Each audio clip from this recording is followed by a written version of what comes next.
میرے محترم سامعین کرام اور صد گرامی قدر عزیزوں، بزرگوں، بھائیوں اور دوستوں، قرآن مجید میں سابقہ اقوام میں سے مختلف اقوام کا ذکر آیا ہے۔ ایسی اقوام کا، ایسی قوموں کا جو اللہ کی نافرمانی کی وجہ سے اللہ کے عذاب کا شکار ہوئے۔ یہ مختلف قومیں تھیں، قوم عاد، قوم ثمود، قوم فرعون اور دوسری قومیں جن کا قرآن میں ذکر آیا کہ نبیوں کو جھٹلانے کی وجہ سے، نبیوں کی توہین کی وجہ سے، احکامات الہی کا مذاق اڑانے کی وجہ سے، اپنے تکبر کی وجہ سے یہ دنیا میں ہی اللہ کے عذاب کا شکار ہوئے۔ ان قوموں کے مختلف گناہ قرآن نے بیان کیے، وہ اسباب جن اسباب کی وجہ سے یہ قومیں اللہ کی پکڑ کا شکار ہوئیں۔ قوم شعیب تجارت کے اندر بدعنوانی سے، بددیانتی سے، دھوکہ دہی اور جھوٹ سے کام لیتی تھی۔ یہ قوم عبرتناک انجام کو پہنچی۔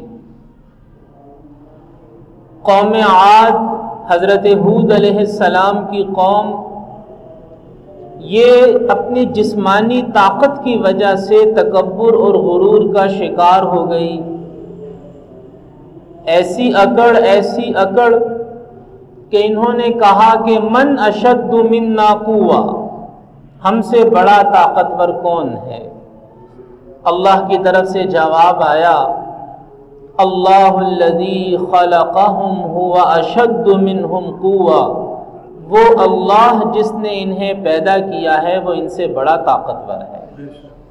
یہ قوم اپنی جسمانی طاقت پر غرور کی وجہ سے اللہ کی پکڑ کا شکار ہوئی۔ قوم ثمود تعمیرات کی ماہر، ان کے بنائے ہوئے مکانات، چٹانوں میں تراشی ہوئی رہائش گاہیں آج بھی موجود ہیں۔ یہ قوم اپنے آپ کو تعمیرات کا بہت بڑا ماہر سمجھتی تھی اور اس مہارت پہ ایسا ناز کہ اللہ کے نافرمان بنے، اللہ کی پکڑ کا شکار ہوئے۔ اسی طرح فرعون کو دیکھیے، اسے اپنی طاقت پہ ناز تھا۔ آپ حامان کو دیکھیے، اس نے کہا کہ انما اوتیتہ علی علم عندی، مجھے جو ملا ہے وہ اپنے علم کی وجہ سے ملا ہے۔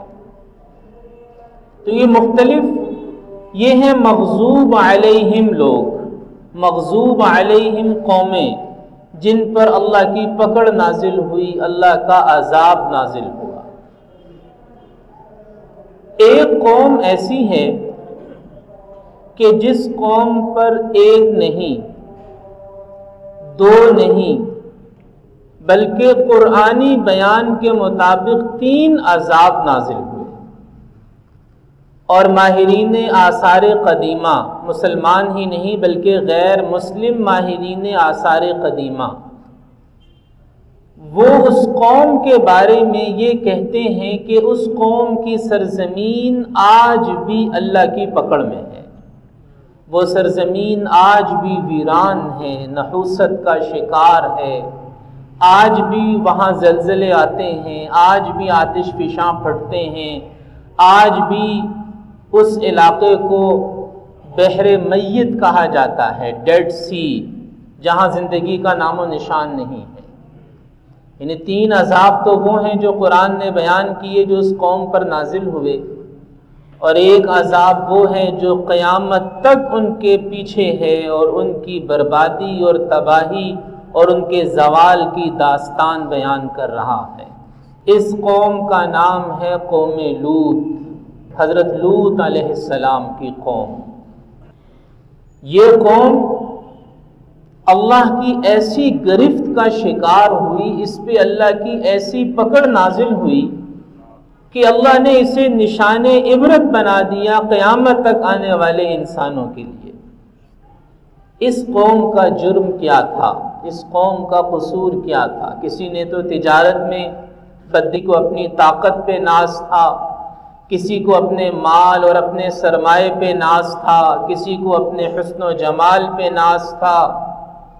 اس قوم کا جرم جس کی وجہ سے ان پر قرآنی تاریخ کے مطابق، انسانی تاریخ کے مطابق سب سے زیادہ سخت عذاب نازل ہوا، میرے محترم بھائی اور دوستو، اس قوم کا جرم تھا بے حیائی۔ بے حیائی، بے حیائی والے کام، بے حیائی والی باتیں، بے حیائی والی ثقافت، بے حیائی والی تہذیب، یہ قوم اللہ کی پکڑ میں آئی ہے بے حیا قوم ہونے کی وجہ سے۔ حضرت لوط علیہ السلام نے ان سے کہا کہ تم نے تو بے حیائی کے وہ طریقے ایجاد کر لیے جو تم سے پہلے کبھی کسی نے نہیں کیے۔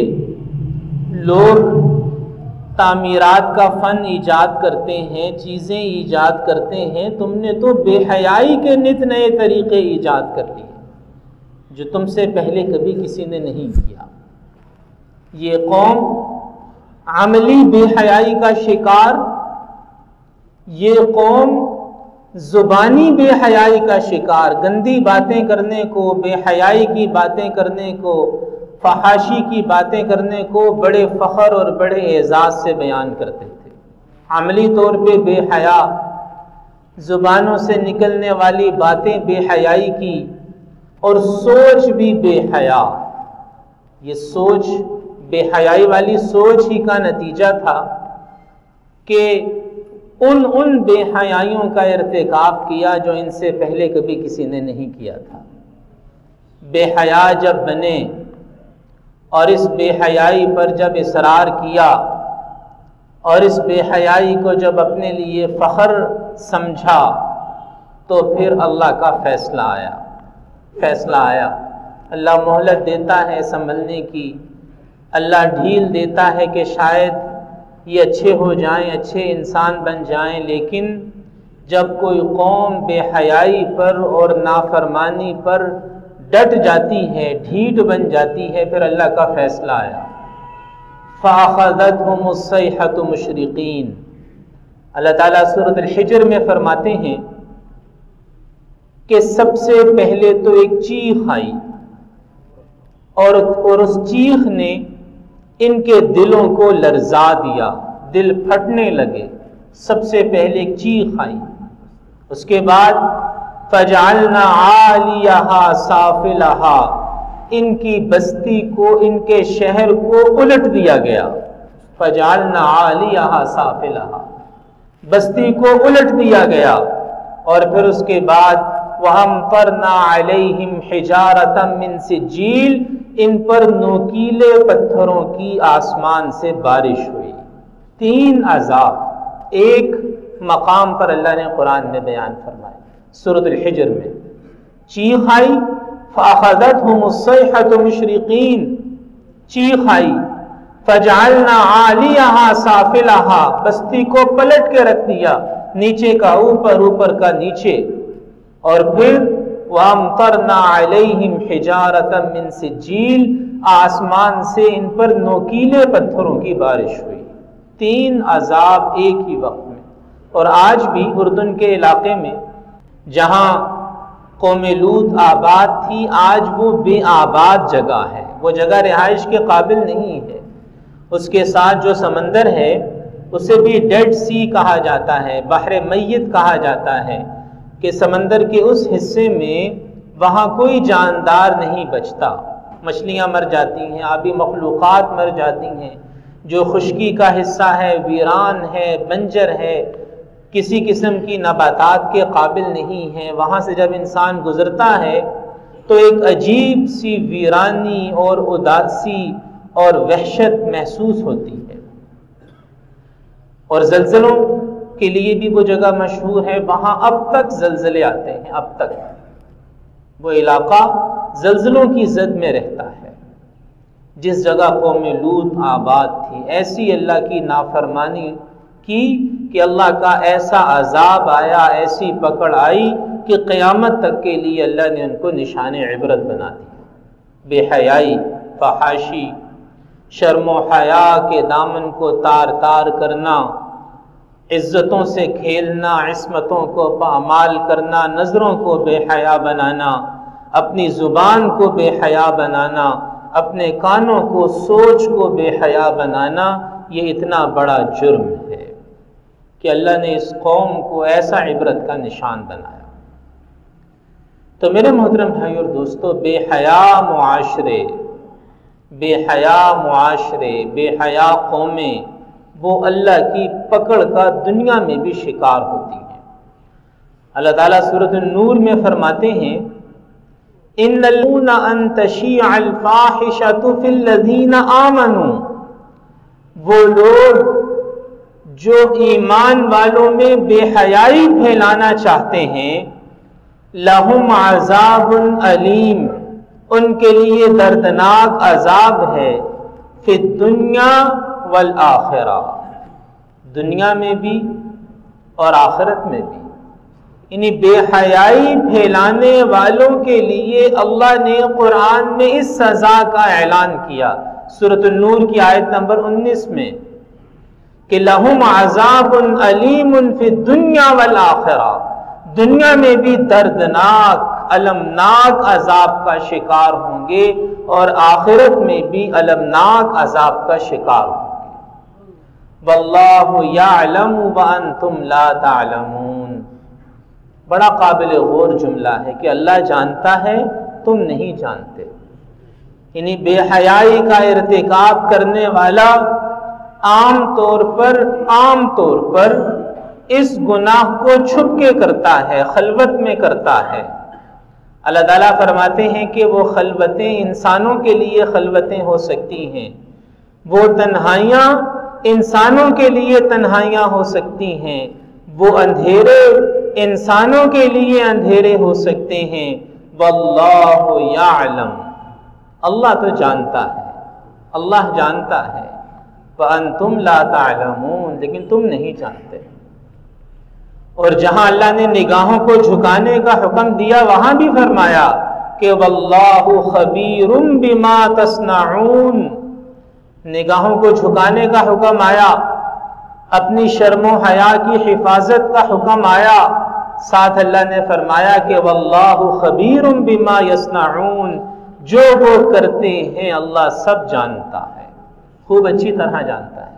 یعلم خائنۃ الاعین وما تخفی الصدور، وہ آنکھوں کی خیانت کو بھی جانتا ہے اور آنکھوں کی خیانت کے بعد دل میں جو جذبات پیدا ہوتے ہیں اللہ ان جذبات کو بھی جانتا ہے۔ تو میرے محترم بھائی اور دوستو، ہمیں حیادار معاشرے بنانے ہیں، ہمیں ایک صاحب شرم و حیا فرد بننا ہے۔ بے حیائی، بے شرمی، نفسانی خواہشات کا بے لگام ہونا، جنسی خواہشات کا لامحدود ہونا، معاشرے سے شرم و حیا کا رخصت ہو جانا، یہ ایک ایسا جرم ہے جس کا وبال دنیا میں بھی نازل ہوتا ہے، یہ ایک جرم ہے۔ اور یہ وبال آج ہم دیکھ رہے ہیں، یہ جو بے چینیاں ہیں، یہ جو ویرانیاں ہیں، یہ جو ٹوٹے ہوئے دل ہیں، یہ جو دلوں میں پلنے والی نفرتیں ہیں، یہ جو طلاقوں کا بڑھتا ہوا رجحان ہے، یہ جو اولاد ماں باپ سے باغی ہے، ماں باپ اولاد کو بوجھ سمجھتے ہیں، خامن بیوی کو بوجھ سمجھتا ہے، یہ سب کیوں ہوا؟ اس لیے کہ بے حیائی کو رواج دیا گیا، بے حیائی کو رواج دیا گیا۔ جن مسلمان خواتین نے حجاب کرنے کا فیصلہ کیا تو ان کا مذاق اڑایا گیا اور ان کے حجاب نوچے گئے کہ جی حجاب مت لو، نقاب مت کرو، سکارف مت پہنو، حجاب نوچے گئے، حجاب پر پابندیاں لگائی گئیں۔ نتیجہ کیا ہوا؟ نتیجہ یہ ہوا کہ اللہ نے دنیا کے 7 ارب انسانوں کو نقاب پہننے پر مجبور کر دیا۔ کیا آپ نے نہیں دیکھا کہ انہوں نے کہا کہ یہ سر نہ ڈھانپیں، اللہ نے کہا یہ بھی سر ڈھانپیں گی اور اب ساری دنیا کے انسانوں کو اپنا منہ بھی ڈھانپنا پڑے گا۔ تو میں نے منع کر رہے تھے نقاب پہننے سے، اب ساری دنیا کے انسانوں کو نقاب پہننا لازمی ہو گیا کہ جی جو ماسک نہیں لگائے گا جرمانہ ہوگا، سختی ہوگی، پولیس پکڑے گی۔ یہ ہوا ہے پوری دنیا میں کہ انہوں نے کہا کہ بے حیائی پھیلاؤ، حجاب نہ لیں، نقاب نہ پہنے، اللہ نے ساری دنیا کے لوگوں کو منہ ڈھانپنے پر مجبور کر دیا۔ یہ اللہ کا نظام ہے میرے محترم بھائی اور دوستو، یہ اللہ کا نظام ہے، اللہ کا نظام ہے۔ تو شرم و حیا والے معاشرے، عصمت، عفت اور پاک دامنی والے معاشرے وہی اسلامی معاشرے ہوتے ہیں۔ اب ہمارے ہاں کیا ہو رہا ہے؟ ہمارے ہاں بے حیائی کو ایک رواج دیا جا رہا ہے، کیونکہ وہ جو مغرب کا ٹوٹا ہوا خاندانی نظام ہے وہ یہ چاہتے ہیں کہ مسلم معاشروں کا خاندانی نظام بھی زوال کا شکار ہو جائے۔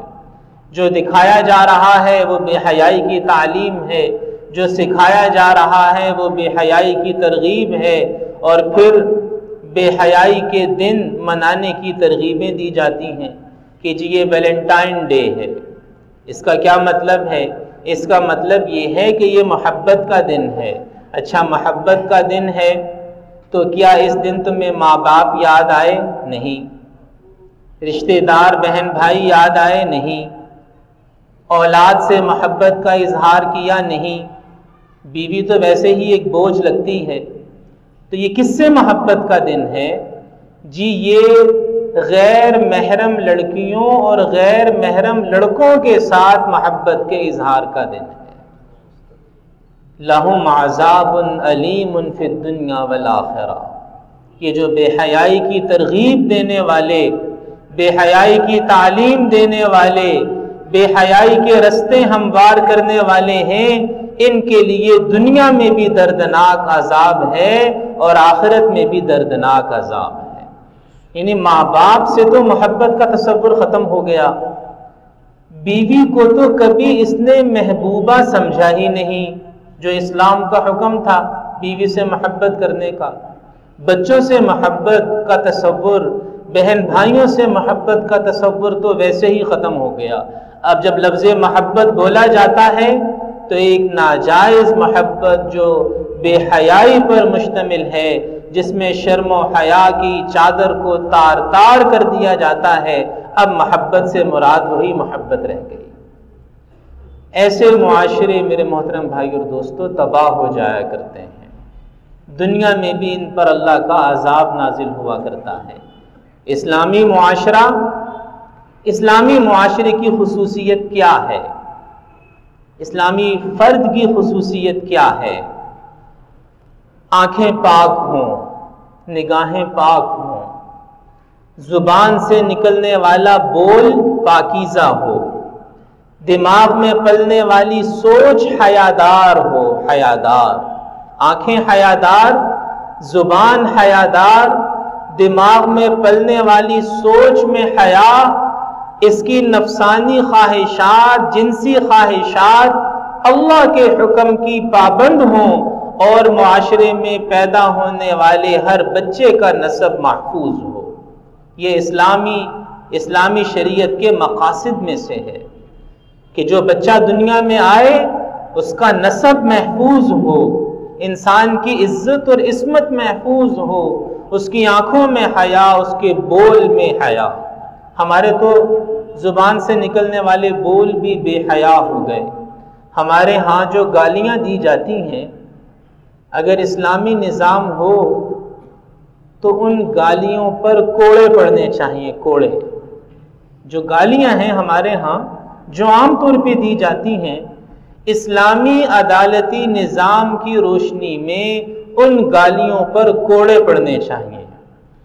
سورۃ النور میں ہی اللہ تعالیٰ فرماتے ہیں کہ جو لوگ پاک دامن لوگوں پر تہمت لگائیں اور اس تہمت کو ثابت نہ کر سکیں تو انہیں 80 کوڑے بھی پڑیں گے، اور ان کی گواہی بھی کبھی قبول نہیں کی جائے گی۔ وَلَا تَقْبَلُوا لَهُمْ شَهَادَةً أَبَدًا، زبان سے گندے بول نکالنے والے لوگ، بے حیائی کی باتیں کرنے والے لوگ، دوسروں کی عزت اور عصمت کو اچھالنے والے لوگ اسلامی عدالتی نظام میں کوڑوں کے مستحق ہیں۔ ہم ہنستے ہیں گالیاں دے کے، گالی کو مذاق سمجھتے ہیں۔ گالی دینے والی قوم اذا تصابت امتی سقطت من عین اللہ کے نبی صلی اللہ علیہ وسلم نے فرمایا جب میری قوم گالی گلوچ اختیار کرے گی تو اللہ کی نظروں سے گر جائے گی۔